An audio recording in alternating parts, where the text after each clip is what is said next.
Some trains carry passengers, some carry cargo, and some carry the weight of unfinished lives. Every night, in a forgotten town, a train arrives without a name, without an announcement, and without permission, yet it never leaves empty. Before we begin, if you enjoy slow, cinematic bedtime stories rooted in memory, history, and quiet human truths, subscribe and stay with us. These stories are made to be listened to in the dark, when the world finally slows down. Now, let the story begin. The station had once been important. That much was certain, even if no one alive could remember exactly why. Its brick walls were thick, built in an era when things were made to last longer than the people who used them. The roof slanted low over the platform, supported by iron columns stamped with dates from another century. Rainwater traced the same grooves it had followed for decades, dripping patiently into the gravel below. There was no clock on the wall anymore, no timetable posted, no voice crackling over a speaker. Still, the train came. It always arrived at 6:47 p.m., when the sky had not yet decided whether to stay blue or surrender to night. That moment of hesitation, when daylight lingered just long enough to remember what it was, belonged to the train now. Henry Caldwell stepped onto the platform with the careful weight of a man who had learned not to rush time. His shoes knew the wood of the platform better than most streets in town. The boards flexed beneath him, familiar and predictable. He paused halfway, as he always did, to adjust the strap of his coat and steady his breathing, not because he was tired, but because stopping felt right.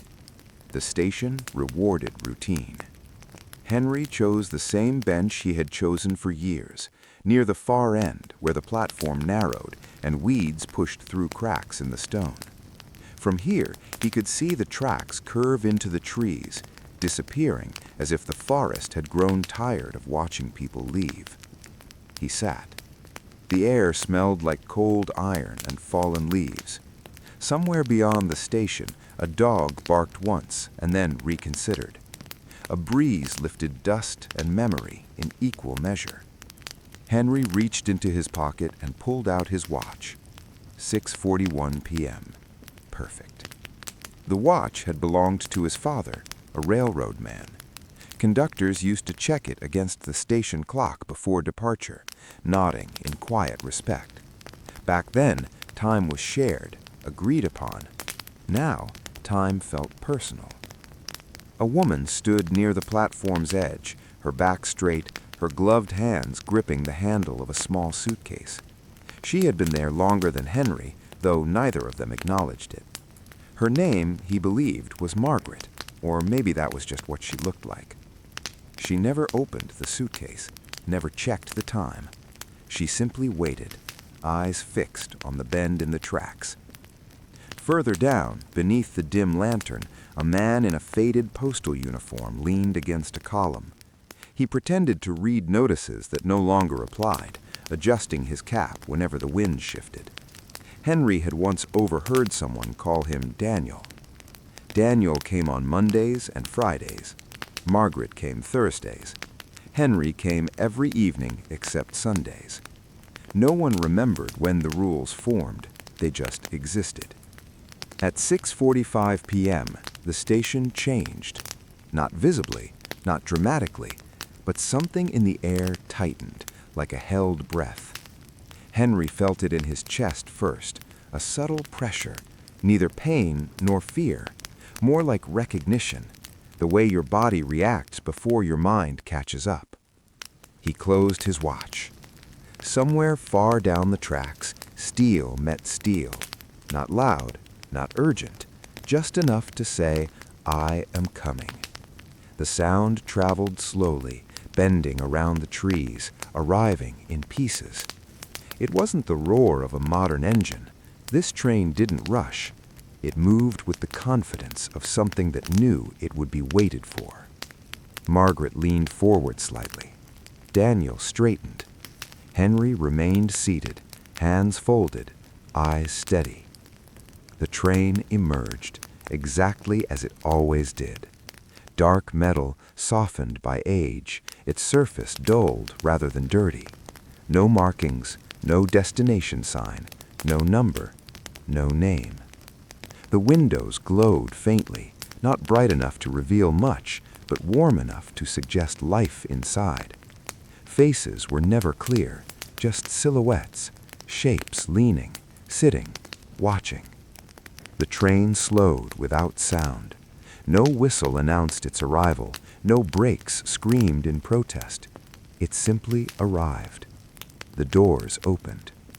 That was when the hardest part began, because the train never took everyone. It never invited, it waited. Henry stood, slowly, not because he expected to board, not tonight, but because standing felt respectful.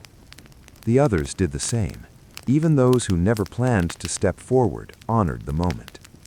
A man Henry had never seen before moved first.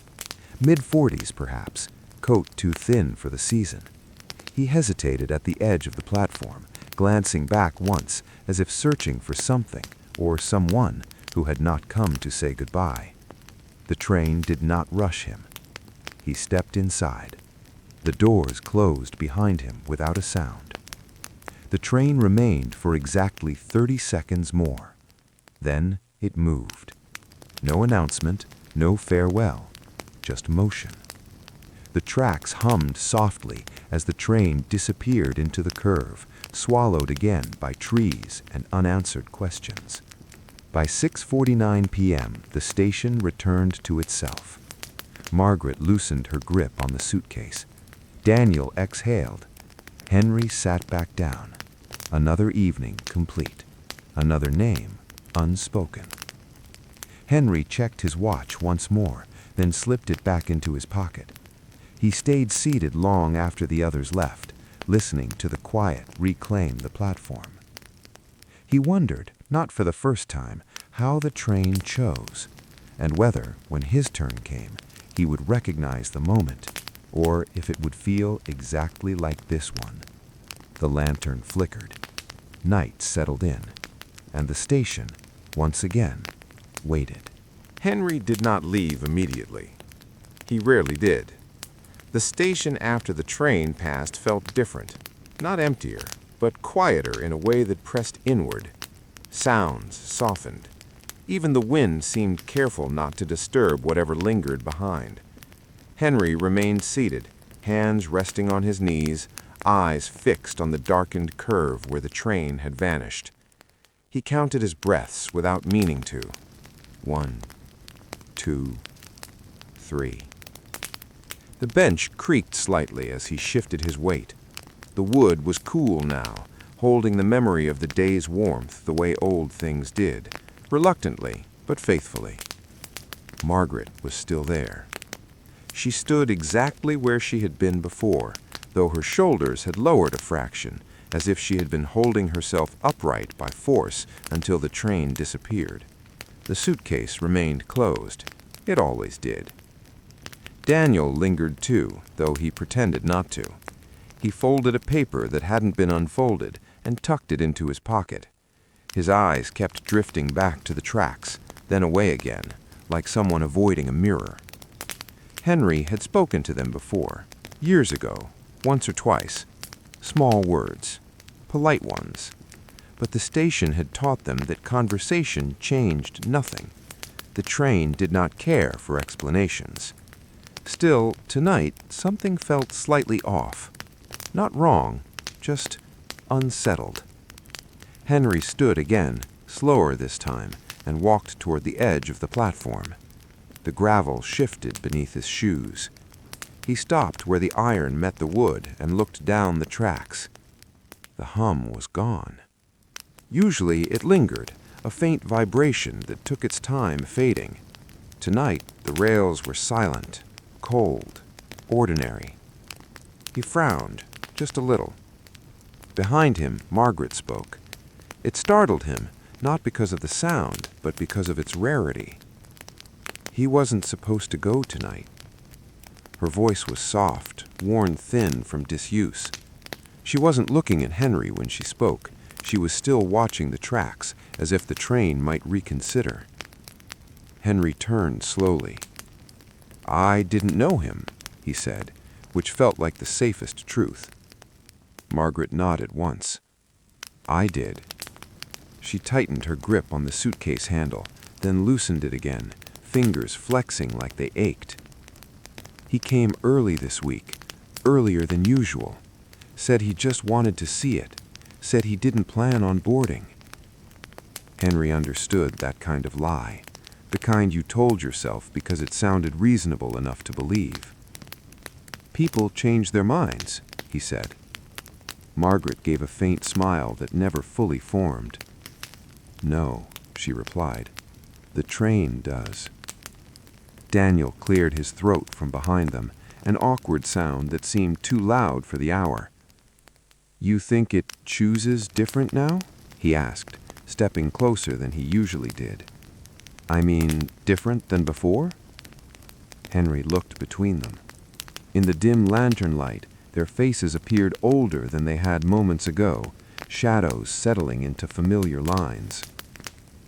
"The train's been here longer than us, longer than most things. I don't think it changes. I think we do." Daniel adjusted his cap. "That's not comforting." "It's not meant to be." Silence returned, thicker this time. Margaret finally turned toward Henry.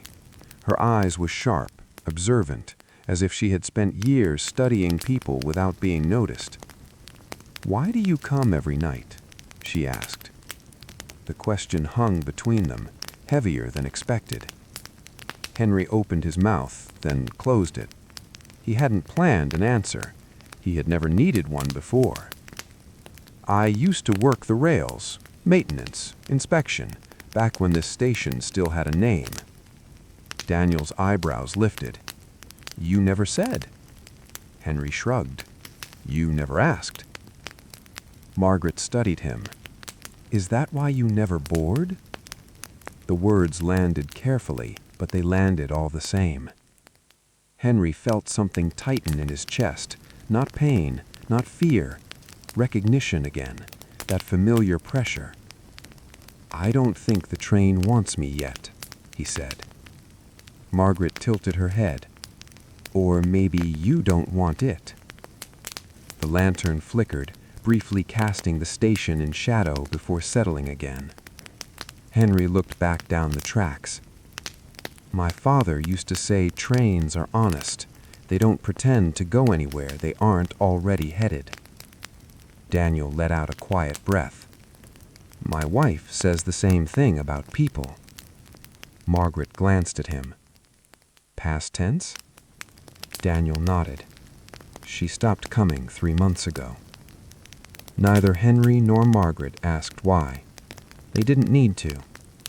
The station seemed to listen, absorbing every word without reaction. It had heard worse. It had heard everything.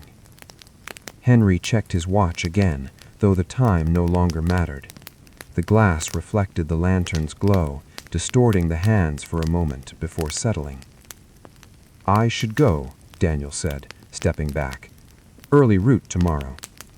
He hesitated, then added, "See you Friday." Margaret nodded. Henry inclined his head. Daniel walked away, his footsteps fading into the gravel path that led back towards town. The sound disappeared quickly, swallowed by distance and night. Margaret remained. "So, what happens if it never chooses you?" she said quietly. Henry considered the question carefully. The station deserved honesty. "Then I'll keep coming," he said. "Someone should witness it." Margaret looked at her suitcase. For the first time, her fingers brushed the latch. "I used to think it was waiting for someone else, that I was just holding a place." Henry said nothing. She inhaled slowly. "Now I think it's waiting for me to decide." The latch clicked, but she didn't open it yet. They stood together in the quiet, two figures shaped by waiting rather than motion. The lantern hummed softly. Somewhere in the distance, an owl called once. Henry felt the weight of the evening settle into his bones. Tomorrow, the train would come again, at the same time, with the same silence. And the station, patient, nameless, and old, would be ready to receive whatever the night chose to bring. The night deepened slowly, as if it had nowhere else to be.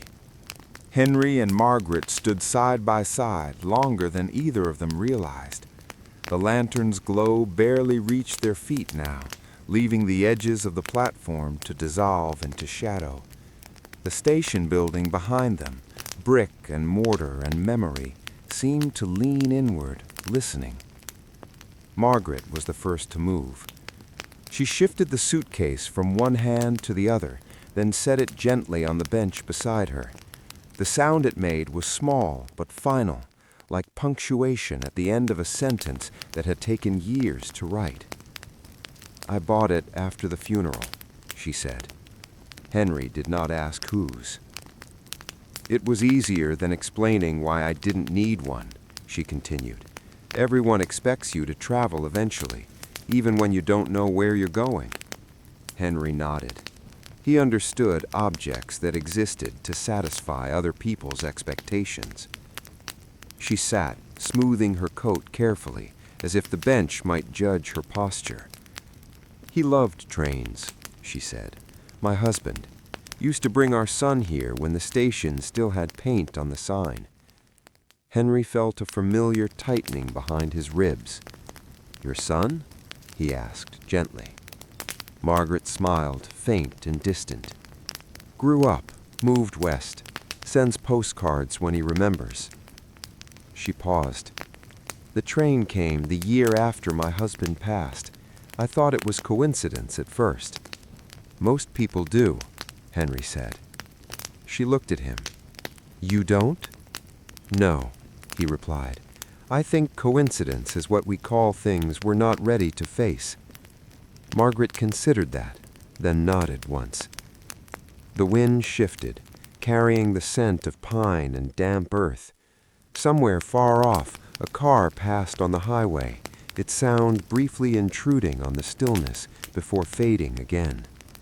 Henry sat too, leaving a respectful space between them. He rested his hands on his thighs, feeling the ache in his joints settle now that he'd stopped moving. "You ever notice," Margaret said, "how the train never reflects in the windows?" Henry frowned. "What do you mean?" She gestured toward the dark glass of the station building. "Lights reflect, lanterns, even us sometimes, but the train, it doesn't." Henry thought back, replaying countless arrivals in his mind. She was right. The windows had always remained stubbornly empty. "I hadn't noticed," he admitted. "I think it's because it's already gone," she said, "even when it's here." Henry looked down at his watch again, though he didn't open it. "My father used to say the same thing about memory." Margaret turned to him. "Your father worked the rails?" "Conductor," Henry said. "Before that, brakeman. Before that, just a boy who liked watching things leave." She smiled softly. "Did he ever take you with him?" "Once," Henry said. "Just once. I was 8. He let me stand near the door between cars, told me to hold the rail and not look down." Margaret waited. "I looked anyway," Henry continued, tracks disappearing beneath us, fast enough to feel unreal. He exhaled. "I think that was the moment I learned some things can't be followed." Margaret's gaze softened. "And yet you're here." "Yes," Henry said. "Here I am." They sat in silence again, but it felt different now, less heavy, shared. After a while, Margaret reached for the suitcase latch again. This time she opened it. Inside was nothing remarkable. Folded clothes, a small framed photograph, a book with a cracked spine. the ordinary contents of a life reduced to what could be carried. She lifted the photograph first. "My husband," she said, holding it so Henry could see. A man with kind eyes and a smile that suggested patience. "And our son, taken right there." She pointed beyond the platform, toward where the tracks curved into trees. Henry studied the image carefully, as if committing it to memory on her behalf. "He would have liked the train," Henry said. Margaret smiled. "I think it was made for people like him." She placed the photo back and closed the suitcase, not snapping it shut this time, but easing it into place. "I used to think boarding meant giving up, leaving everything behind." Henry considered that. "I used to think staying meant the same thing." Margaret looked at him sharply. "Do you still?" He shook his head. "No. I think it's about knowing which things you're allowed to carry." The lantern flickered again, briefly dimming. When it steadied, the station felt older somehow. Not worn, just aware. Margaret stood. "Tomorrow's Thursday," she said. "I'll be here." Henry stood too. "So will I." She hesitated, then did something unexpected. She handed him the suitcase. Henry instinctively reached for it, surprised by the weight. Not heavy, just solid. "Hold this," she said, "just for a moment." He did. It felt warm, as if it had absorbed her presence over years of waiting. She watched his face carefully. "Does it feel like leaving?" Henry closed his eyes briefly, then opened them. "No," he said. "It feels like trusting someone else to remember." Margaret nodded, satisfied. She took the suitcase back, her fingers steady. Footsteps approached from the far end of the platform. Henry turned. A young woman stood there, barely more than 30. She wore a coat that looked borrowed and carried nothing at all, not even a purse. Her eyes moved restlessly, taking in the station, the tracks, the lantern. She looked lost. Henry felt it immediately, the quiet shift in the air, the tightening breath. The station was preparing. The woman took a hesitant step forward. Is this where the train stops?" Margaret and Henry exchanged a glance. "Yes," Henry said, gently. "It is." The woman swallowed. "It doesn't have a name, does it?" Margaret answered this time. "No, it never has." The woman nodded, as if that confirmed something she already knew. She moved closer to the edge of the platform and stared down the tracks. "I wasn't sure I'd find it, but something told me to keep walking." Henry watched her hands. They trembled, not from fear, but from effort. The lantern hummed. The station listened. And far down the rails, something began to stir. The rails whispered first, a faint vibration, almost imperceptible. Henry noticed it before Margaret or the young woman, the subtle shift in the night air that signaled something old and deliberate was approaching. He straightened instinctively, placing one hand lightly on the bench for balance, as if bracing for a presence that was as familiar as it was impossible to name. Margaret's eyes narrowed slightly, her hands tightening around the suitcase's handle. "It's coming," she said, her voice low and deliberate, carrying the weight of years she had spent waiting for this very moment. The young woman flinched, though she tried to mask it with a small, polite smile. I wasn't expecting anything," she admitted, though she did not look away from the bend in the tracks. Her coat flapped softly in the wind, revealing worn boots and scuffed hems, telling a story of long walks and deliberate searching. Henry didn't speak. There was nothing to say. The station had taught him that words often failed in these moments. Silence, carefully held, carried more honesty than any explanation. The sound grew louder, deliberate and measured. Not a roar, not a shriek, not an announcement, just the steady, almost thoughtful approach of wheels on rails. It carried a resonance that seemed to reach beneath the skin, awakening memories and dormant emotions alike. Margaret shifted closer to Henry, though not touching, as if proximity alone offered some small comfort. "I've never seen it this close," the young woman murmured. Her voice was almost a whisper, but it hung in the night air, swallowed yet acknowledged by the station itself. Henry gave a subtle nod.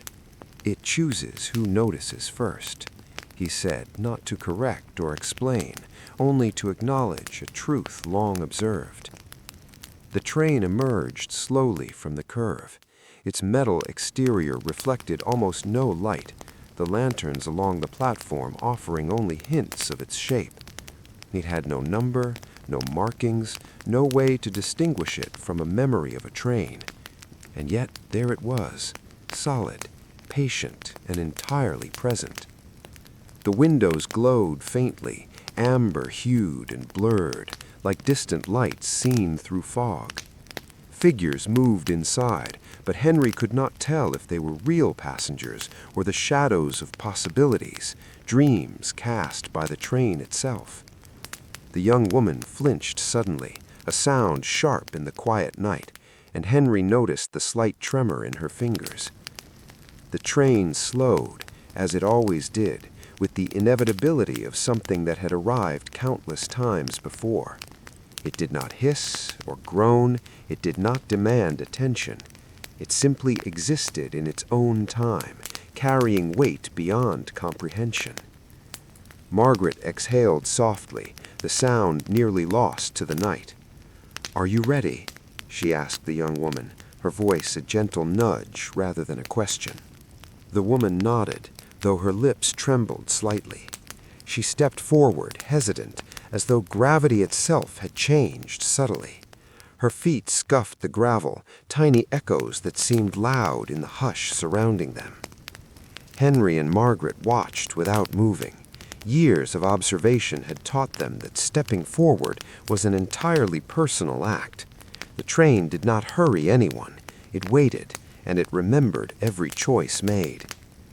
The young woman reached the edge of the platform. She paused, head slightly tilted, looking into the blurred glow of the train's windows.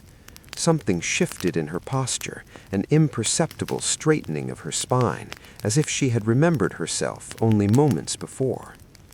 Henry felt the pressure in his chest, the same recognition he had felt countless times before, though never exactly in this way. It was anticipation and reverence rolled into a single quiet moment. The train doors opened without sound. The young woman stepped inside, careful, deliberate. The amber glow enveloped her briefly, and then she disappeared into the train, as though swallowed by memory itself. The doors closed. The train did not move immediately. It lingered, patient, deliberate, acknowledging those who had remained on the platform. Margaret exhaled again, setting the suitcase down carefully. "Some of us are still waiting," she said, almost to herself. Henry inclined his head, acknowledging her words, though he did not speak. The lantern flickered, casting long shadows across the platform that seemed to stretch farther than possible. The air had weight now, full of remembrance, longing, and the unspoken history of the countless who had stood here before. The train began to move slowly, deliberately, the sound of its wheels returning to the distant rhythm of memory. It did not hurry, it did not pause, it simply carried forward, a vessel of continuity and quiet inevitability. The young woman's absence left the platform feeling emptier, yet heavier, as though her presence had rearranged the space. Margaret lifted the suitcase again, carrying it with the same careful reverence, and Henry felt a sense of continuity, of roles shifting without disturbance, each person finding their place in the station's quiet choreography. Henry checked his watch, though the time was irrelevant. The moment mattered more than the hour. 6:49 p.m. the exact same time it had always been, yet transformed by the events of this evening. Margaret stepped closer to Henry, glancing at the tracks. "Do you think it will ever choose us?" she asked softly, almost rhetorically. Henry considered her question carefully. "Maybe not," he said finally. "Or maybe it already has, in ways we can't see yet." He paused, breathing in the scent of pine and cold metal. "The train isn't just a train. It's every choice we didn't make, every farewell we didn't speak, every memory we carry without knowing it." Margaret nodded slowly, her hands resting lightly on the suitcase. "Then waiting isn't wasted," she said. Henry inclined his head. "Not if we remember." The platform returned to its quiet rhythm. The lantern swayed gently in the breeze, and the station seemed to settle deeper into itself, absorbing the night, the people, and the unspoken stories. Somewhere beyond the trees, an owl called once more, a single note that felt like punctuation in a night that had already written itself. Henry stood again, slower this time, adjusting the strap of his coat. Margaret followed, suitcase in hand. Together they walked toward the edge of the platform, not leaving, not boarding, simply moving in the gentle rhythm of the station's patience. The train continued down the tracks, distant now, a hum fading into memory. Yet its presence lingered, shaping the night, the platform, and those who waited. Henry looked back once toward where the train had disappeared. Margaret did the same. The station held its breath, patient and eternal. And in the quiet that followed, Henry realized something he had known all along, that some trains never needed to announce their names because those who waited understood perfectly who they carried and who they left to continue standing on the platform, quietly, faithfully, forever. The night stretched longer, deepening into shades of indigo and black. Henry and Margaret walked slowly toward the station building, their steps measured, as though hurrying might disrupt the delicate balance of the evening. The young woman's absence was a subtle presence now, as though the space she had occupied had etched itself into the platform like a shadow that refused to leave. Henry paused at the doorway, placing his hand on the cold brick. The building had been silent for decades, but in its quiet there was an awareness that felt almost alive. Every groove, every crack in the mortar seemed to hold a memory of arrivals and departures, of whispers and unspoken farewells. Margaret followed him inside, setting the suitcase on the worn wooden counter near the old ticket window. Dust had settled thickly here, but she brushed it away with careful fingers, as if revealing the station's memory rather than erasing it. "You ever think it's waiting for something bigger than us?" Margaret asked softly, her voice barely carrying over the wood and stillness. Henry considered the question, letting the silence answer first. The station seemed to lean closer, listening. "Maybe," he said. "Or maybe it doesn't wait at all. Maybe it just is, and we're the ones who keep showing up." Margaret nodded. "I like that better," she said. "Much better than thinking it chooses or judges." They sat on the edge of the counter, legs dangling, listening to the faint hum of the distant tracks. Somewhere far down, the wind moved through the trees, carrying with it the faint rustle of leaves and the occasional creak of distant branches. It sounded like the station breathing, like it had been waiting all night to exhale. Henry looked toward the door, toward the curve where the train had disappeared. He thought of the young woman, of how small and fragile she had seemed against the enormity of the train and the night. "She'll be all right," he said quietly. "It carries what it carries. That's all she needs to know." Margaret's hands rested lightly on the suitcase. "Do you think she'll come back?" Henry smiled faintly. "She might, or she might not. Either way, she'll carry tonight with her." He paused, like we do. They remained seated for several minutes longer, letting the quiet fill the space. The lantern swayed gently, casting soft light across the counter, illuminating the lines of their faces and the stillness of the station. Each shadow seemed to stretch and settle, as though the night itself had decided to linger here just a little longer. Margaret stood first, lifting the suitcase with ease that belied its weight. "Tomorrow," she said, almost to herself, "I'll be back." Henry followed her lead, standing and brushing the dust from his coat. "And I'll be here, as always." They stepped outside onto the platform again.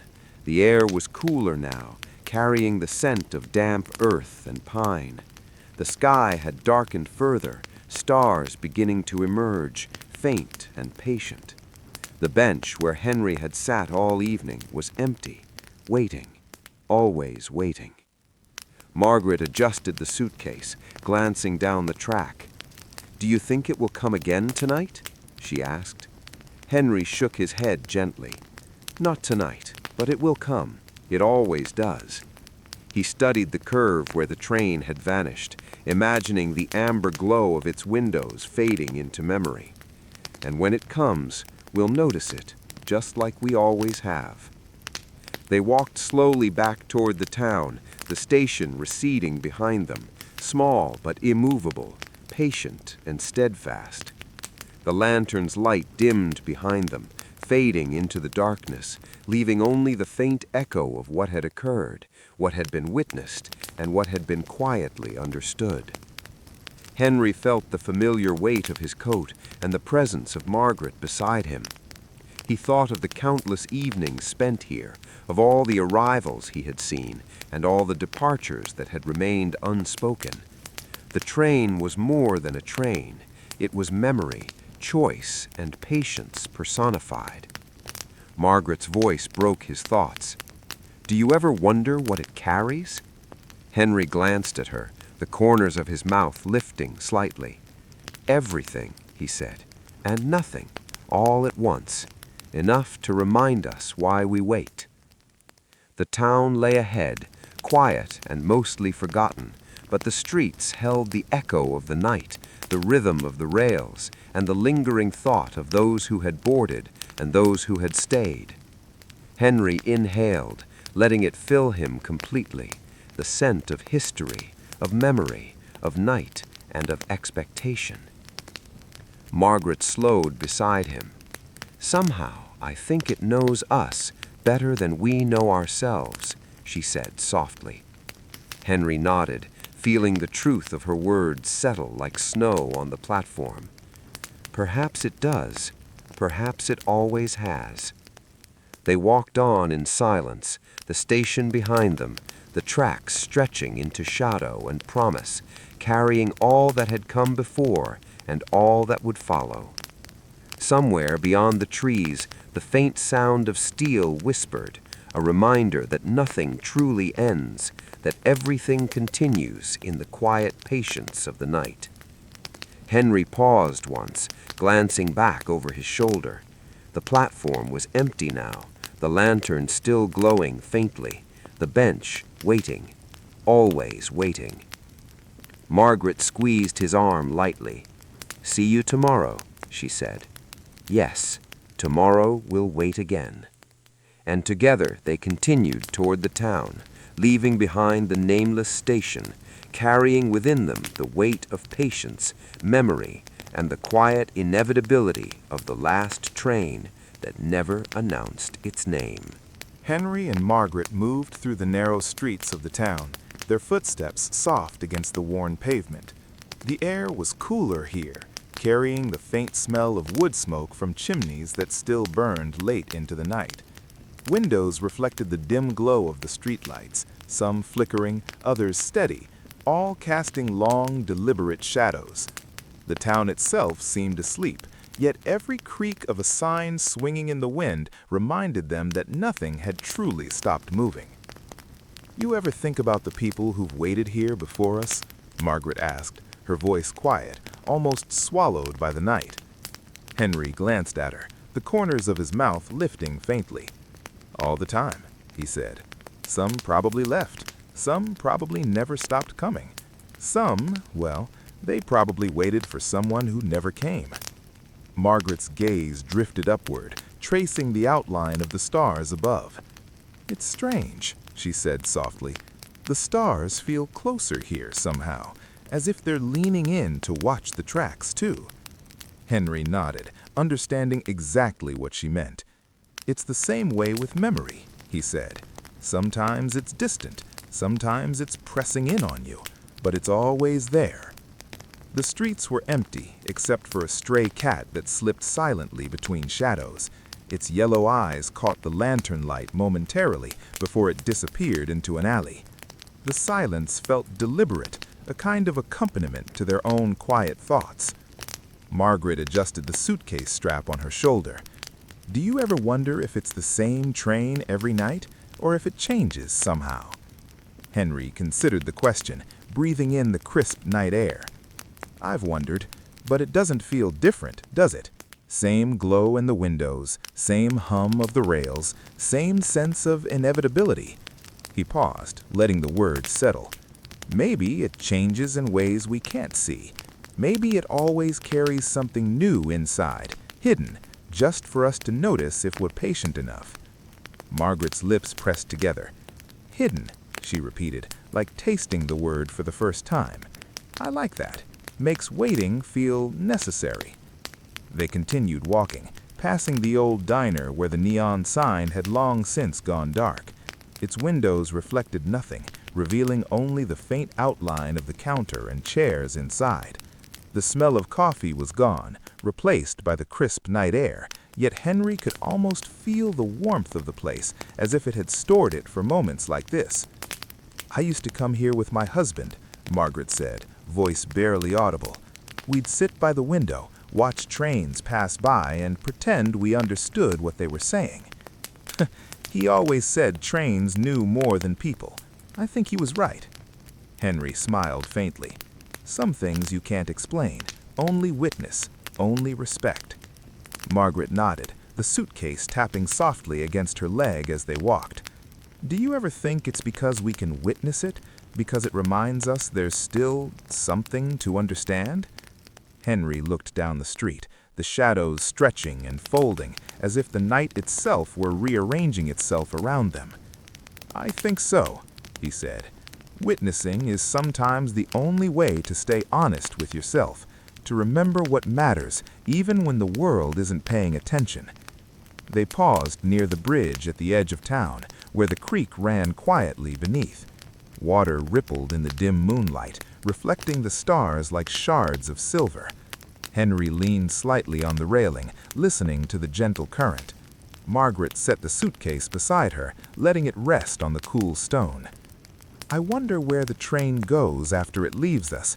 Does it ever stop, or does it keep moving forever?" Henry's eyes followed the faint outline of the tracks disappearing into the trees.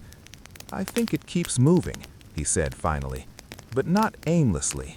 It carries everything it should, memories, choices, moments people have forgotten they even had, and sometimes it brings someone back or introduces someone new." Margaret picked up the suitcase again, carrying it lightly. "Someone new," she repeated. "That's why it keeps coming. That's why we keep waiting." The wind shifted, carrying the scent of damp leaves and distant earth. Somewhere far away, a train whistle, faint, nearly imperceptible, echoed as if in response to their thoughts. Neither of them flinched. They were used to the subtleties, the whispers that accompanied the station and the tracks. Henry adjusted his coat. "Do you ever think about leaving? Not the station, but this waiting. Some people would just walk away, let the train pass without noticing." Margaret looked at him, thoughtful.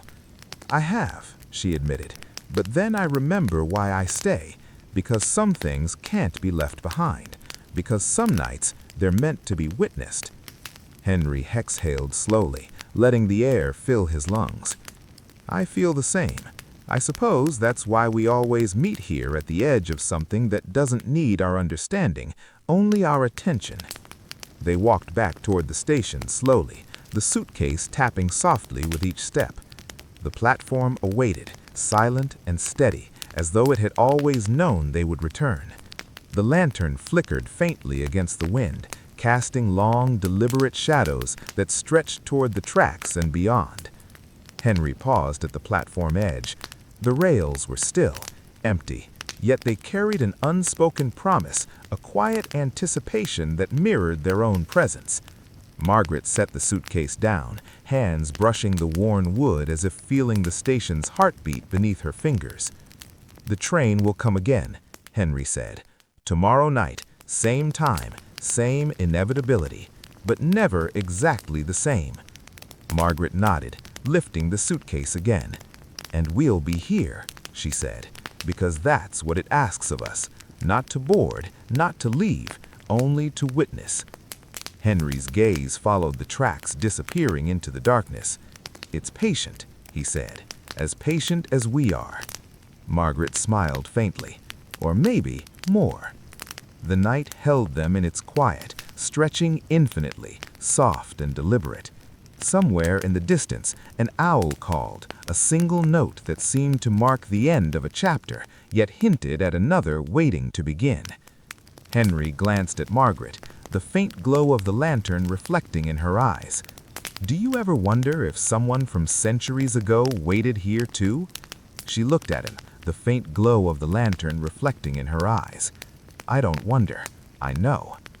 They stood together, the suitcase between them, the platform behind them, and the rails stretching endlessly. The station waited, patient, unwavering, eternal. And as the wind shifted again, carrying the faint rustle of leaves and distant memory, Henry felt a quiet understanding settle over him.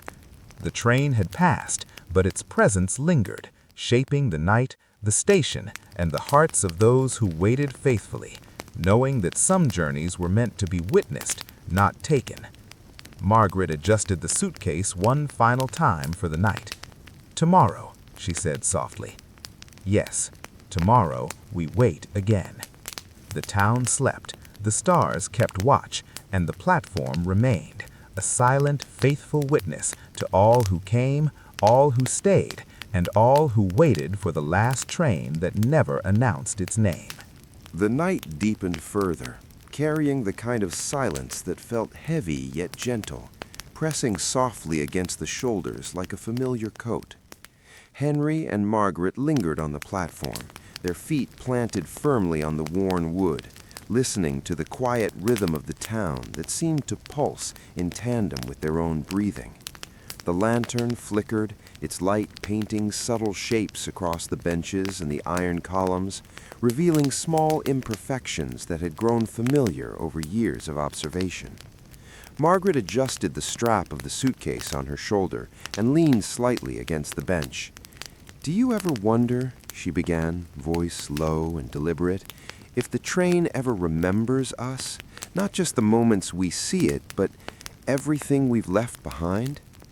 Henry thought carefully before answering. "I think it does. Or maybe it doesn't need to.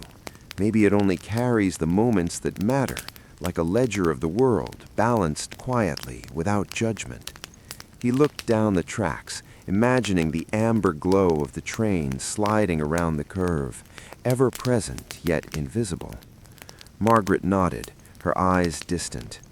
"I suppose that's why we wait, because knowing it carries those moments, it makes them real." A soft wind shifted across the platform, carrying the scent of damp pine and the faint echo of the creek that ran near the edge of town. Somewhere in the distance, the faint creak of a sign swaying in the wind punctuated the quiet. Every sound, though small, felt amplified in the stillness, each carrying its own history, its own weight. Henry shifted slightly, brushing dust from the bench. "Do you ever think about the ones who never returned?" he asked, not out of curiosity, but because the thought demanded acknowledgement. Margaret's eyes softened. "Sometimes, but I also think that some of them didn't need to. Some departures are meant to be invisible, unrecorded, and that's their kind of journey." She adjusted the suitcase and set it gently beside her, the sound of faint punctuation in the night air. Henry watched her for a long moment. I think about that too, about the quiet departures, the ones we don't see coming. But then I remember the train reminds us, in its own way, patiently. Margaret smiled faintly, a gesture that carried years of waiting and quiet understanding. Patiently, she repeated. Yes, that's exactly it. They sat again on the edge of the platform, legs dangling, letting the night and its subtle sounds wrap around them. The distant hum of the rails seemed to breathe beneath the town, as though the very earth carried the memory of the train and its silent rituals. Henry felt the familiar tightening in his chest, that mixture of recognition and reverence that came with the anticipation of the next arrival. Margaret broke the silence. "Do you ever think it will stop coming one night?" Henry shook his head slowly. "I don't think so. Not while there's someone waiting. Not while there's someone here to witness it." He leaned back slightly, the wood of the bench creaking under him. The train doesn't need names. It doesn't need announcements. It only needs acknowledgement. Margaret looked down the tracks, the amber glow already faint in her memory, as if imagining it before it arrived. "Acknowledgement," she whispered. "I like that. It makes waiting feel less empty." Henry glanced at the suitcase beside her. "Some of us carry more than we think," he said softly. "Some of us carry memories, regrets, hoops, and the train, it doesn't demand them, it only recognizes them." Margaret lifted the suitcase again, carrying it with care, as though it were fragile not because of its weight, but because of the memories it contained. She shifted slightly closer to Henry, though their shoulders did not touch, a gesture of shared understanding rather than comfort. The wind picked up slightly, rustling leaves and carrying distant, indistinct sounds from the outskirts of town. Somewhere far away, an owl called once, then fell silent. The town itself seemed to hold its breath, the quiet stretched taut, waiting for something that was inevitable but unseen. Henry leaned back against the bench, letting the night envelop him. "Do you ever think about the people who came here centuries ago, the ones who waited before us, who may have left or stayed?" Margaret considered the question. "I don't wonder," she said softly. "I know. They're part of the same rhythm we follow. Their patience, their quiet vigilance, it's still here, in the platform, the rails, the lantern light." Henry nodded, feeling the weight of her words settle around them like the night itself. "It's comforting," he said finally, "knowing we're not alone, even in silence." Margaret picked up the suitcase again, its weight familiar and grounding. "Tomorrow night," she said quietly, "we'll come back." Henry stood beside her, brushing dust from his coat, hands tucked into his pockets. "Yes, tomorrow and every night after that. As long as it comes, we'll be here to witness it." The stars above had grown sharper now, scattered across the sky like fragments of memory held carefully in place. The platform seemed to stretch infinitely, a threshold between what was seen and unseen, known and unknown. Margaret glanced down the tracks once more. "Do you ever think it notices us noticing it?" Henry smiled faintly, his breath forming a mist in the cold night air. "I think it does. Or maybe it doesn't need to. Maybe it only carries the moments that matter, like a ledger of the world, balanced quietly, without judgment." They lingered a few more moments, letting the silence settle, the night fold itself around them, the anticipation of the next arrival settling like a familiar weight in their chests. Somewhere beyond the trees, the faint, almost imperceptible hum of steel touched by time whispered like a reminder. Henry exhaled slowly, the sound blending with the rustle of leaves. "No hurry," he said. "The train will come. Always." Margaret nodded, lifting the suitcase and adjusting the strap over her shoulder. "Always," she repeated. They began walking back toward the town, slow, deliberate steps, leaving the platform behind, but carrying its presence within them. The lantern flickered once, then held steady, casting its gentle glow on the tracks, the platform, and the shadowed rails beyond. Henry looked back over his shoulder, the bench empty now, the station quiet.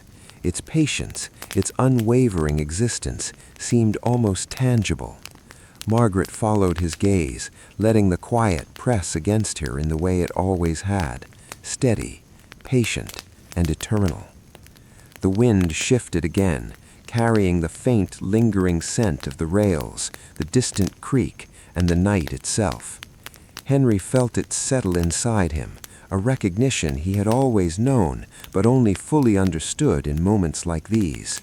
Some journeys were meant to be witnessed, not taken. Some arrivals, silent yet certain, shaped those who waited more than the ones who rode. Margaret's voice, soft as a shadow, broke the silence one last time for the night. "See you tomorrow." Yes, tomorrow and every night after that. And together they continued toward the town, steps measured, hearts steady, carrying within them the quiet inevitability of the last train that never announced its name. The town lay quiet beneath the night sky, streets empty and still, yet each shadow seemed to move subtly, breathing in the presence of Henry and Margaret as they made their way slowly toward the outskirts. The faint scent of damp earth mixed with smoke from distant chimneys, wrapping the streets in the quiet intimacy of a world that existed for those willing to notice its details. Each step on the cobblestones echoed softly, as though acknowledging the rhythm of their thoughts. Margaret adjusted the suitcase again, carrying it with deliberate care. "Do you think anyone else ever comes this far, to the edge of the town, just to watch?" she asked softly. Henry glanced at her, the corners of his mouth lifting faintly. "Some do," he said, "but not many. Not the ones who understand what it really means to wait. The train doesn't need spectators. It needs witnesses, people who are patient enough to see it, to feel it." Margaret nodded slowly, eyes tracing the curve of the distant tracks, swallowed by shadow and the night beyond. "It's strange," she said quietly, "how something can feel so present and yet remain invisible, almost secret." Henry inhaled, tasting the crisp night air. "That's its nature. The train isn't meant to be obvious. It exists in the spaces between moments, in the quiet places people don't usually look. That's why it feels inevitable when it appears, because it's always been there." They reached the bridge that arced over the creek, water reflecting the pale light of stars like scattered silver shards. Henry leaned against the railing, hands gripping the cold stone, listening to the subtle sound of the flowing water below. Margaret set the suitcase beside her, resting her hands on it, feeling its familiar weight. "Do you ever wonder what it carries?" Her voice was soft, thoughtful. "Not just people, but memories, choices, regrets, things we've forgotten." Henry looked down at the tracks stretching into darkness. "Everything it carries isn't always visible," he said. "Some things are folded inside, layered beneath what we notice, and some things it leaves behind. The weight of those things stays with us until we understand them, or until we are ready to carry them ourselves." Margaret exhaled slowly, watching the reflection of stars ripple in the creek below. "I think that's why it matters so much, the waiting, the watching. It gives meaning to what might otherwise be forgotten." Henry nodded, his gaze distant, attentive to the subtle movements in the night. "Some things only reveal themselves when you're patient enough, and the train is the ultimate test of patience.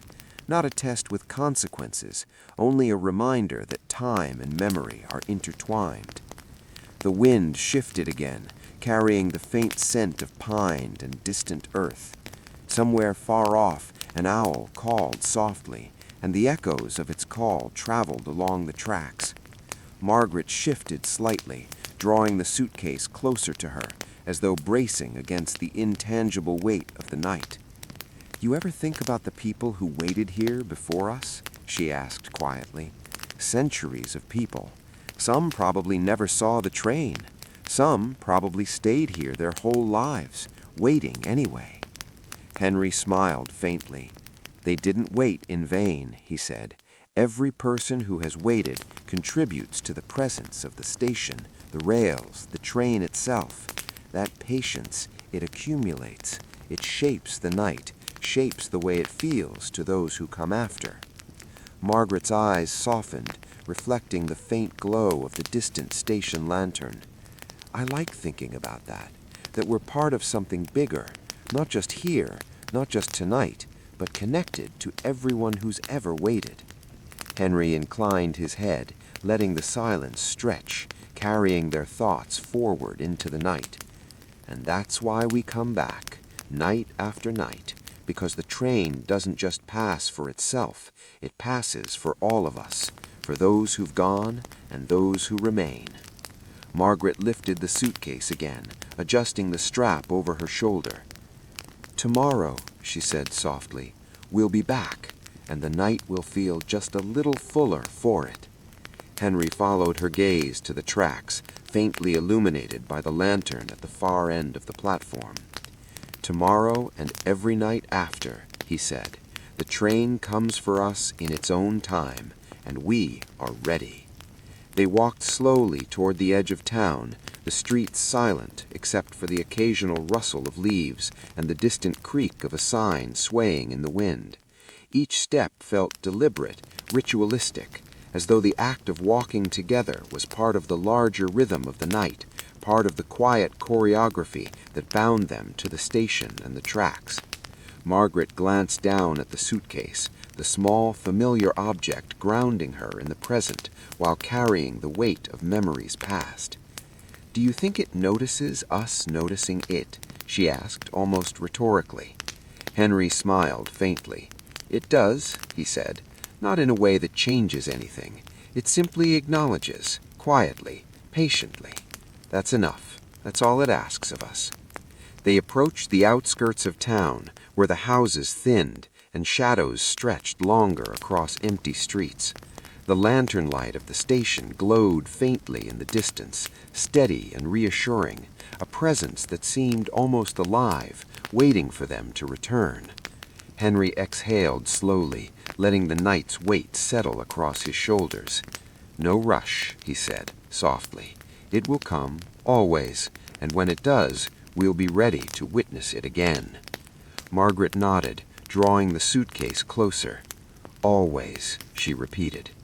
They moved forward in silence, each step measured and deliberate, leaving the town behind, but carrying the presence of the platform and the train in their hearts. The wind shifted, carrying the faint hum of the rails, distant and unyielding, a whisper of inevitability. Henry paused once, glancing back toward the platform. The lantern's light flickered gently, casting long shadows across the tracks and benches. The station, timeless and unwavering, waited in the darkness, patient and eternal. Margaret followed his gaze, letting the quiet press against her. The night seemed to stretch endlessly, a corridor between memory and presence, between what had arrived and what would arrive again. "See you tomorrow," Margaret said, soft, deliberate, certain. "Yes," Henry replied, "tomorrow and every night after." Together they continued toward the next curve of the road, steps measured, hearts steady, carrying with them the quiet inevitability of the last train that never announced its name. The night held them, patient and infinite, and in its embrace they knew, without speaking, that some journeys were meant to be witnessed, some arrivals existed only for the patient, and some trains carried not just passengers, but every unspoken memory of those who waited faithfully to see them pass. The air grew colder as Henry and Margaret walked further from the town, the faint glow of the station lantern shrinking behind them, swallowed slowly by the night. Each step on the uneven pavement echoed softly, a rhythm that seemed to sync with their own heartbeat, deliberate and careful. The suitcase tapped lightly against Margaret's leg, a steady reminder of the weight they carried, not just of possessions, but of memory, anticipation, and the quiet responsibility of witnessing. Margaret glanced sideways at Henry. "Do you think the train ever notices the ones who wait but never board?" Henry considered this, letting the night fill the space between his words. "I think it does," he said finally, "but not in the way you'd expect. It doesn't judge, it doesn't choose, it simply acknowledges silently. That acknowledgement, it's what matters." Margaret nodded, the corners of her mouth lifting faintly. "Acknowledgement," she repeated softly, tasting the word like a secret. "That's comforting." Henry inhaled deeply, letting the crisp night air fill his lungs. "It should be," he said, "because waiting, watching, remembering, that's what keeps us tethered to the right rhythm. The train is patient, yes, but it's also persistent. It shows up, night after night, for those who are willing to see." The wind shifted again, carrying the faint scent of wet leaves and pine. Somewhere ahead, a distant branch creaked as if echoing their thoughts. The quiet was deliberate, alive, full of subtle sounds that were almost imperceptible, yet impossible to ignore once noticed. Margaret adjusted the strap of her suitcase, eyes following the dark line of the tracks stretching into the horizon. "I wonder what it feels like for the people on the train. Do they even know where they're going or why they're riding?" Henry shook his head slowly. "I don't think it matters to them in the same way. The train carries more than people. It carries memory, intention, remnants of lives. The passengers are part of it, yes, but they're not the sum of it. The sum, that's the waiting, the remembering, the acknowledging. That's what gives it meaning." Margaret's lips pressed together in thought. "So we're part of it too, just by being here, waiting?" "Yes," Henry said, his voice steady. "We are witnesses, keepers of its rhythm. Our presence gives it context, shapes its quiet existence. Without us, it still comes, but it wouldn't have the same weight. It wouldn't have the same resonance." They walked on, the road narrowing between old wooden fences and hedges that had long grown wild. The town was a distant memory now, small lights blinking faintly in the darkness behind them. Every sound, the scuff of their shoes, the occasional rustle of leaves, the faint call of a night bird seemed amplified, deliberate, as though the night itself were aware of their presence. Margaret stopped briefly, resting one hand lightly on the suitcase, eyes following the dark line of the tracks stretching into the horizon. "I wonder what it feels like for the people who waited and never returned, the ones who never saw the train or who saw it and left behind something they couldn't carry." Henry's gaze followed the tracks curving into shadow. "I think about them," he admitted softly, "but the train remembers. That's the important part. It doesn't erase anyone or anything. It simply carries it forward, folds it into its rhythm, and lets it continue to exist. That's why waiting matters. It completes the circle." Margaret's eyes softened. "I like that the waiting isn't wasted, that it has its own purpose, even if we don't fully understand it." Henry nodded. "Exactly. And that's why we come back, tomorrow night and the night after that, because understanding isn't immediate. Understanding grows in silence, in patience, in quiet observation." The wind picked up slightly, rustling leaves along the roadside. The faint hum of the distant tracks, almost imperceptible, tugged at the edge of their awareness, a reminder that the train was always moving, always present, even when unseen. Margaret shivered slightly and adjusted the strap of her coat, feeling the chill, but also the weight of presence, the unspoken tether that bound them to the station, the rails, and the train itself. "Do you think it ever tires?" Margaret asked softly. "The train, I mean. Could it ever stop?" Henry shook his head slowly. "No, it doesn't tire. It doesn't stop because of fatigue. It moves according to a different measure of time, one that we can only perceive partially. Its persistence doesn't depend on us understanding it. It simply exists, and it continues regardless." Margaret's gaze dropped to the suitcase again, her fingers brushing lightly over the surface. "And we continue too," she said softly, "because it asks us to, because we choose to remember, to witness, to wait." Henry looked up at the night sky, stars scattered across the black canvas like pinpricks of memory. "Yes," Henry said, "and in that choice, in that quiet commitment, we become part of its story. Not the passengers, not the train itself, but the keepers, the ones who give it weight and presence." They continued walking slowly, steps deliberate, measured, echoing softly in the night. The distant lantern light of the station was barely visible now, a faint glow among shadows, yet it seemed to pulse, alive in its patience. Henry and Margaret moved as if in rhythm with it, the night folding around them, carrying the memory of the train, the platform, and the countless nights of waiting that had come before. Margaret finally exhaled, the sound soft but deliberate. "Tomorrow," she said. "Yes, tomorrow, and every night after that." The wind stirred again, faint and purposeful, rustling leaves along the edge of the road. Somewhere distant, a train whistle, a sound so faint it might have been imagined, touched the edge of their awareness. The night held it, patient, unyielding, eternal. Henry glanced back toward the platform one last time for the night. Its lantern glowed faintly, steadfast and unwavering. The station remained, a silent, eternal witness to those who waited, those who left, and those who would come. Margaret followed his gaze, letting the quiet press against her heart like a familiar rhythm. Together, they continued down the road toward the next curve, steps steady, deliberate, echoing softly in the night.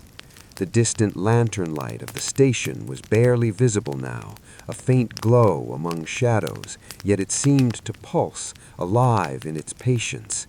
Henry and Margaret moved as if in rhythm with it, the night folding around them, carrying the memory of the train, the platform, and the countless nights of waiting that had come before. Margaret finally exhaled, the sound soft but deliberate. "Tomorrow," she said. "Yes, tomorrow, and every night after that." The wind stirred again, faint and purposeful, rustling leaves along the edge of the road. Somewhere distant, a train whistle, a sound so faint it might have been imagined, touched the edge of their awareness. The night held it, patient, unyielding, eternal. The first hints of dawn were only just beginning to touch the horizon, pale streaks of gray and muted amber creeping slowly across the sky. Henry and Margaret had reached the small rise that overlooked the tracks before they entered the forest that bordered the town. The suitcase, though worn, still felt solid in Margaret's grip, the familiar weight both comforting and grounding. The town behind them slept, unaware of the quiet ritual that had played out on its edges, and the platform, steady, patient, eternal, waited silently in the distance. Margaret paused for a moment, her eyes tracing the curve of the tracks that disappeared into shadow. "Do you think it ever passes people who aren't ready?" she asked quietly. Henry's gaze followed hers. "I think it does," he said softly, "but it passes them lightly, almost unnoticed. It doesn't force understanding or recognition. It simply moves on, leaving the responsibility of acknowledgement for those who are ready. That's why patience matters. That's why waiting matters." Margaret nodded slowly, her breath visible in the crisp morning air. "It feels strange to know something so immense exists, and we are part of it, even in the smallest way." Henry smiled faintly.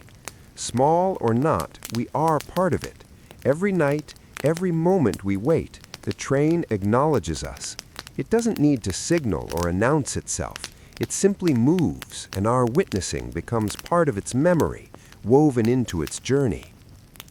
The wind shifted again, carrying with it the faint scent of damp earth and pine needles. Somewhere farther down the tracks, a loose branch creaked softly, and Henry imagined it as the distant echo of wheels turning, the beginning of some unseen journey, a prelude to what was to come. Margaret adjusted the suitcase, feeling the subtle hum of anticipation that seemed always to precede the train's presence. "Do you think it remembers the people who've come before us?" she asked, almost rhetorically. Henry considered this, silent for a long moment, letting the wind and shadows carry his thoughts. "I think it does," he said finally. "Not in the way we think of remembering, but it folds each person, each moment into itself. Not for judgment, not for record, but so the night itself retains the weight of everyone who has waited faithfully." Margaret exhaled softly. "That makes the waiting feel significant," she said, almost in awe, "even when nothing happens, even when the rails are empty." Henry nodded, his eyes tracing the forest line where darkness clung stubbornly. "Even then, waiting is not passive, it's active in its own way. We participate in the train's existence, in its inevitability, and in return, it carries forward the echoes of our presence, as surely as the rails carry it forward." They began moving again, descending toward the narrow path that led into the forest. The trees formed a dark corridor, branches arching above, creating shifting patterns of shadow and early light across the ground. Their steps were deliberate, soft, measured, each one a quiet acknowledgement of the ritual they followed. Margaret broke the silence. "I sometimes wonder if the passengers know, the ones on the train. Do they sense that someone is waiting for them somewhere, that their journey is witnessed?" Henry shook his head slowly. "I doubt it. For them, it's a journey among journeys, but the act of witnessing doesn't depend on their awareness. The importance lies in us, in the acknowledgement, in the patience. That's what gives the train its weight in the world." Margaret looked down at the suitcase, fingers brushing over the worn leather. "It's strange," she said, "how something can feel so alive, even when it's invisible, even when it hasn't arrived yet." Henry's eyes followed the tracks, stretching into the forest. "It exists in the waiting," he said softly, "in the anticipation, in the knowledge that it will appear again. That's its nature. It doesn't rush, it doesn't hurry, and neither do we, not if we are faithful to its rhythm." A faint breeze rustled the trees above them, carrying the scent of wet earth and something faintly metallic, like distant iron. Margaret paused, letting the sounds of the forest wash over her. "Do you think it will come tonight?" she asked, almost to herself. Henry's expression softened, eyes distant. "It will," he said quietly. "It always does, and it will carry with it what it must, and leave behind what belongs to us. That's all it has ever done, and all it will ever do." They reached the edge of the forest, where the tracks re-emerged into moonlit clearing, still empty but visible, stretching into the horizon. The familiar anticipation filled them again, subtle but undeniable, the quiet hum of inevitability in the air. The suitcase felt heavier now, not with weight, but with purpose, with the knowledge that what they carried, memories, patience, attention, was acknowledged by forces larger than themselves. Margaret turned to Henry. "Tomorrow night we'll be back," she said softly, certainty in her tone. "Yes, tomorrow and every night after, until the train passes for someone else, or until someone else waits in our place. But until then, we wait, and that is enough." The faint light of dawn continued to push the night into retreat, painting the horizon with muted gold and gray. The platform, the lantern, the rails, all remained behind them, steadfast, patient, eternal. The world carried on, but for Henry and Margaret, this moment, this ritual, this acknowledgement of the last train that never announced its name, was everything. The wind shifted one final time, carrying distant echoes of wheels, faint and fleeting, brushing their awareness like a whisper. Henry and Margaret began the slow walk back toward town, measured steps, hearts steady, eyes lifted toward the horizon where the night met the first light. And though the train had not yet arrived, its presence was felt in every shadow, every rustle of leaves, and every quiet breath of anticipation, a certainty that would continue, unbroken, patient, eternal. They walked on beneath the thinning canopy, the forest gradually loosening its grip as the path widened and the first quiet signs of the waking world appeared. A fence post leaned at an angle, its paint long since peeled away. Beyond it, a fallow field stretched out, silvered by dew and faint morning light. The rails ran parallel to the path here, close enough that Henry could hear the subtle click and sigh of cooling metal, a sound so soft it might have been imagined. Margaret slowed, drawn by it. "It sounds like it's breathing," she said quietly. Henry listened. The sound rose and fell with no urgency, no insistence. "Everything that lasts learns how to breathe," he replied, "even steel." They walked in step again. The world did not rush them. Dawn advanced at its own measured pace, careful not to disturb what the night had arranged. Somewhere far off, a rooster called once, uncertain, as if testing whether morning was truly allowed to begin. Margaret adjusted her grip on the suitcase. The leather was cool now, damp with night air. "When I was younger," she said, "I thought trains were about destinations. You boarded, you arrived, and that was the point." "Most people do," Henley smiled faintly. "And now?" she asked. "And now," he said, "I think they're about permission, about being allowed to move forward when the time is right, or being allowed to stay."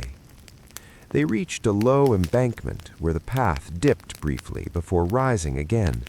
Henry stepped down first, offering his hand without thinking. Margaret took it, steadying herself as she followed. The contact was brief, practical, but it lingered in the quiet space between them like an unspoken agreement. At the bottom of the dip, the rails were closest. Margaret paused again, standing just far enough back to respect the boundary they had never crossed. The tracks were empty, shining faintly, carrying the memory of weight rather than its presence. "Do you think it ever stops somewhere we don't know about? Places without stations, without lanterns?" Henry considered the question with care. "I think it slows," he said, "enough for those who are meant to notice, not enough to be seen by everyone." Margaret nodded. "That feels right." They climbed the embankment and continued on. The town was closer now. A chimney exhaled a thin line of smoke. A window glowed briefly, then dimmed. Life resumed, quietly, without ceremony. Margaret's voice lowered. "Sometimes I wonder what would happen if we didn't come back, if one night we just stopped waiting." Henry did not answer immediately. The path curved, and for a moment the rails slipped out of view, hidden by brush and early mist. "The train would still come," he said finally, "but something would be lighter, something would be missing." Margaret absorbed that in silence. "So the waiting matters," she said. not to the train, to the world around it. Yes, Henry said, and to us. They reached the edge of town, where the forest gave way to uneven sidewalks and familiar landmarks worn smooth by time. The old general store stood dark and closed. A delivery truck idled quietly a block away, its engine humming low, respectful of the hour. Margaret stopped near the corner where they always parted. She set the suitcase down, flexing her fingers. Every morning feels different after a night like this, as if something has been adjusted just slightly. That's because it has, Henry nodded. She looked at him then, really looked, at the lines carved by years of patience, by nights spent watching rather than sleeping, by choices made slowly and kept faithfully. You never regret it? She asked. The staying? The waiting? Henry's gaze drifted back toward the direction of the station, though it was no longer visible. Regret needs a clear alternative, he said. This was never about choosing one path over another. It was about recognizing where I already stood. Margaret smiled softly. I think that's why I trust it, the train. It doesn't tempt, it doesn't persuade, it just arrives. Yes, Henry said, and leaves. They stood there as the light strengthened, morning asserting itself without erasing the night entirely. The memory of the platform, the lantern, the quiet arrival lingered like a low note sustained beneath everything else. Margaret lifted the suitcase again. Tonight, she said. Henry inclined his head. Tonight. She took a few steps, then paused. Henry, she said, not turning around, if one night I do board, if the train slows for me, will you understand? He answered without hesitation, I will. She turned then, relief softening her expression. And you won't follow? Henry smiled, gentle and certain. No, that would be a different kind of waiting. She nodded, accepting that. Then she continued down the street, her footsteps fading into the growing sounds of morning. Henry remained where he was for a moment longer. The air was warmer now. The world resumed its familiar shape, yet beneath it all, steady and unchanging, the rails waited. He turned at last and began his own walk home, coat pulled closer, hands relaxed at his sides. As he moved, he felt it again, the quiet assurance that nothing essential had ended, that the rhythm remained intact. Somewhere beyond sight, beyond sound, the last train that never announced its name continued its journey, not hurried, not delayed, carrying with it the accumulated patience of generations, the weight of witnesses, the permission to move when readiness arrived. And Henry walked on, knowing he would return when the light fell again, when the lantern was lit, when the night opened its careful hands and made space for waiting once more. Henry's house sat at the edge of a narrow street where the pavement ended without explanation, giving way to packed dirt and weeds that had learned to survive without attention. He unlocked the door quietly, as if the night might still be listening, and stepped inside. The interior smelled faintly of old wood, cold tea, and the lingering trace of coal dust that never quite left his coat. He did not turn on the light at first. Dawn filtered through the thin curtains, enough to move by, enough to acknowledge the space without disturbing it. He hung his coat carefully on the same hook he had used for years. The hook had been repaired twice, reinforced not because it was weak, but because he trusted it. Some things earned reinforcement simply by being relied upon. Henry moved to the kitchen, poured water into the kettle, and set it on the stove. The familiar motions grounded him. Outside, a delivery truck rolled past, gears shifting softly. Somewhere down the street, a door opened and closed. Morning assembled itself, piece by piece, unaware of the night it replaced. As the kettle warmed, Henry leaned against the counter and allowed himself, briefly, to think of the young woman from the platform, the way she had hesitated, the way the train had accepted her without ceremony. He did not wonder where she was now. That was not part of the waiting. The train did not explain itself afterward. It never had. The kettle began to whisper. Henry poured the water into a chipped mug, watching steam rise and dissipate. He took the first sip slowly. Heat spread through his chest, steady and reassuring. He carried the mug to the small table by the window and sat. From here, he could not see the tracks, but he knew their direction as intimately as he knew the lines of his own hands. He watched the street instead, an older man sweeping his doorstep, a woman walking briskly with a wrapped loaf under her arm, a child tugging at a sleeve, asking a question that required patience to answer. Life continued. It always did. Henry finished his tea and stood, rinsing the mug before setting it upside down to dry. He did not linger. The day would unfold whether he observed it or not. What mattered had already been acknowledged. He stepped back outside. The light was fuller now, the sky pale and expansive. He walked slowly, not toward the station, not yet, but along the familiar route that took him past the river bend and through the quieter streets where time seemed less eager. At the river he stopped. The water moved steadily, indifferent to watchers. Henry rested his hands on the railing and looked down at the current, thinking, not actively, but in the way one allows thoughts to surface when they are ready. He remembered the first time he had seen the train, not clearly. The memory had softened over time, edges blurred by repetition and understanding. What remained was the feeling, the certainty that something had arrived not for spectacle, but for balance. Behind him, footsteps approached and slowed. Henry did not turn immediately. He already knew. "You're up early," Henry said. "So are you." She joined him at the railing. The suitcase was not with her this time. Her hands rested empty on the wood, fingers relaxed. "I didn't sleep much," she admitted. "I never do after nights like that." Henry nodded. "Sleep comes later." They stood together, watching the river carry leaves and small debris past their feet. The sun caught the surface in brief flashes, then moved on. Margaret broke the silence. "I keep thinking about what you said," she told him, "about recognition, about already standing where you're meant to be." "And?" Henry asked gently. "And I think that's why the train doesn't frighten me. It doesn't pull. It waits, just like we do." Henry turned to look at her then. That's the difference between escape and passage.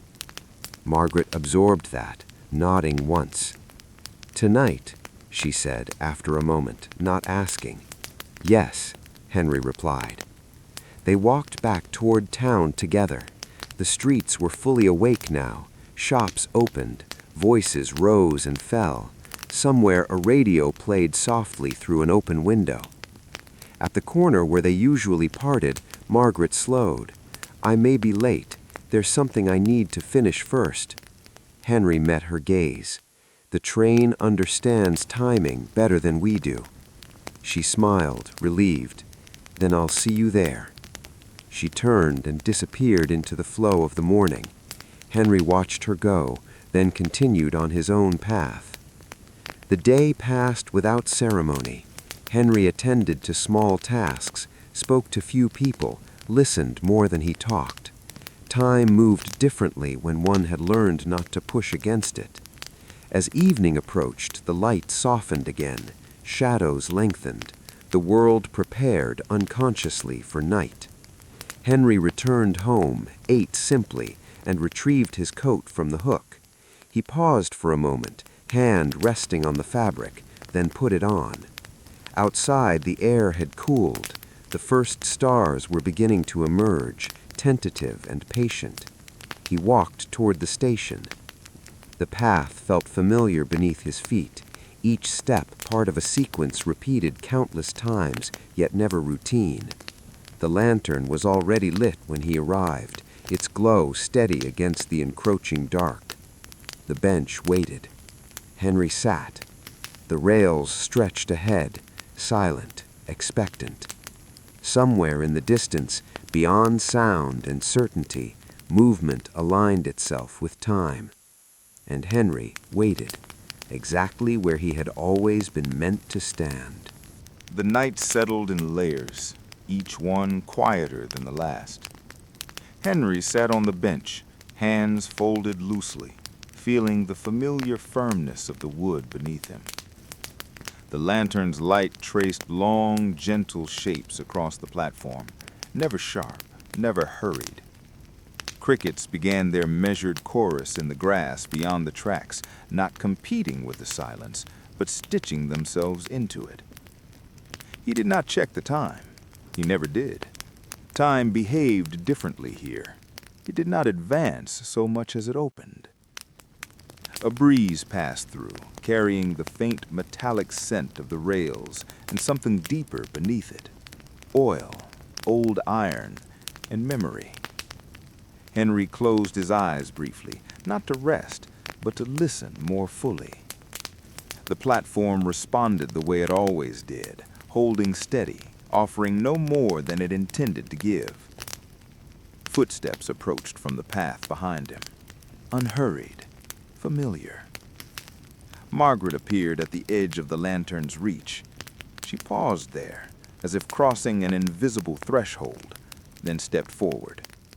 She was not carrying the suitcase tonight.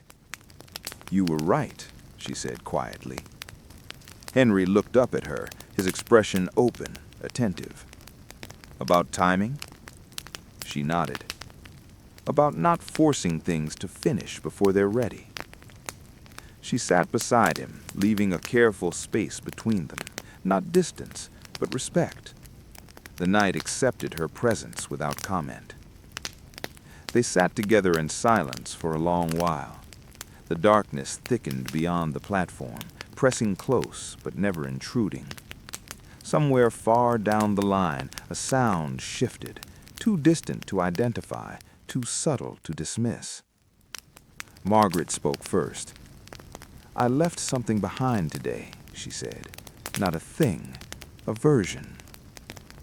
Henry did not ask her to explain. "Did it feel heavy?" he asked instead. "No," she said. "It felt accurate." He smiled faintly. "That's how you know." The rails began to hum, not audibly, but with a sensation Henry felt in his chest before anywhere else. The night adjusted itself around the platform, as if making room. The lantern flickered once, then steadied. Margaret straightened slightly. "It's close." "Yes," Henry said. They waited. The sound arrived gradually, a low vibration that gathered shape without ever demanding attention. There was no whistle, no warning, just the sense of motion aligning perfectly with presence. The train emerged from the darkness as it always did, already moving, already committed. Its windows glowed softly, amber light revealing silhouettes that shifted but never clarified. The exterior was dark, unmarked, neither polished nor neglected. It belonged to no era and yet carried the weight of many. It slowed as it reached the platform, not stopping entirely, but easing into a pace that allowed choice. Margaret inhaled, steady but deep. She did not stand immediately. Henry watched her, not the train. "I think," she said slowly, "that tonight I stay." He nodded. "That's a good choice." She exhaled, something loosening in her shoulders. "Not forever," she added, "just for now." "The train respects for now," Henry said. They watched as one figure detached itself from the glow inside and stepped down onto the platform, an older man, carrying nothing. He paused, looked around, not searching, just orienting, then moved toward the path that led into town. The train waited, patient, unpressured. Another figure rose inside, hesitated, then settled back into the seat. The light shifted. The decision had been made without spectacle. Margaret glanced at Henry. "Have you ever thought about boarding?" Henry considered the question with the seriousness it deserved. "Once," he said, "a long time ago." "And?" "And I realized I was already where I needed to be." She smiled, understanding. "So you became an anchor?" "No," he said gently, "a witness. Anchors hold things in place. Witnesses let them move." The train's doors closed without sound. Its movement resumed, smooth and unhurried, the glow of its windows sliding past the platform like a memory replayed at the right speed. As it passed, Henry felt the familiar shift, the sense of something being acknowledged and released simultaneously. The rails sang softly under the weight, then quieted as the last car disappeared into the curve beyond the trees. The night exhaled. Margaret remained still for several moments after the train had gone. Then she laughed quietly, not with joy or relief, but with recognition. "I used to think waiting was a kind of pause, like life held its breath." Henry stood, stretching his legs. "Waiting is life breathing more slowly." They walked the length of the platform together, unhurried. The lantern continued to glow, unchanged, as if nothing extraordinary had occurred. At the edge of the platform, Margaret stopped. "One day," she said, "I think I will board." Henry met her gaze. "And when you do, you'll know exactly why." "And you?" she asked. "I'll still be here, until I'm not." She accepted that, without sadness. They turned back toward the path, leaving the platform behind. The station did not react. It never did. It held its place, confident in its purpose. As they walked, Margaret asked, "Do you think the train ever forgets us?" Henry shook his head.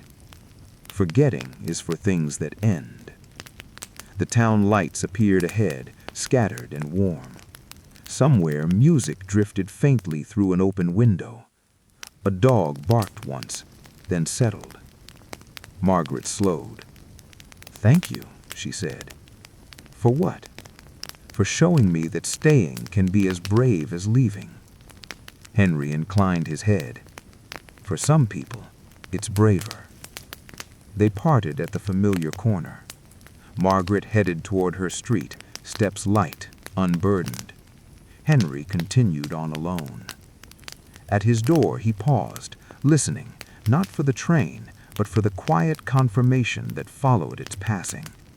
It was there, as it always was, subtle, complete. Inside, he hung his coat on the reinforced hook. It held, as expected. Henry sat by the window for a time, watching the stars settle into their places. Somewhere beyond sight, beyond schedules and announcements, the last train continued its journey, carrying with it those who were ready, passing gently by those who were not, and leaving behind witnesses who understood that some presences mattered most when they did not insist on being named. And when the night finally deepened enough to allow rest, Henry slept, untroubled, unhurried, knowing that when the time came to wait again, he would wake exactly where he was meant to be.